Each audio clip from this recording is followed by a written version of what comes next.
Повеќе се согласат и сите жени кои што го поминале ова, дека едноставно телото си праќа сигнали, ама понекогаш ние не знаеме или не сакаме да ги препознаеме.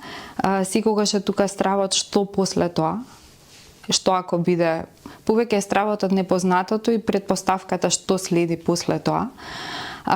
Конкретно во мојот случај се случи во период кога големото дете ми се запишуваше во средно училиште и беше неделата пред да се случи тој настан и се сеќавам со радиологот кога ми ја соопшти диагнозата, вика ова, вика што да кажам, не е добро, ама вика тераме понатаму. Ајде, следно е операција. Наредна недела 21-22 реков докторка да ми се запише детето во средно, па после тоа да ја направам операцијата. Наредниот ден јас заменав на операција.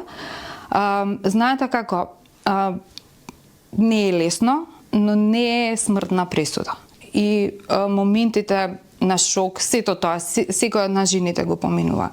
Дури вака сега можам слободно да кажам и погребот можеш да си го замислиш, меѓутоа имаш момент на освестување. Добро, во ред, тука е што правиме околу тоа. Најтежок момент и освестувачки мора да биде за секоја пациентка, за секоја жена што ќе се соочи со ова, дека ние не сме жртви. Се случува, ајде што правиме понатаму. На крајот од денот и грипот е заболување кој што ние го поминуваме, некој нема ни да го почувствуваме, а кај некој има фатален исход. Истото беше и со ковидот.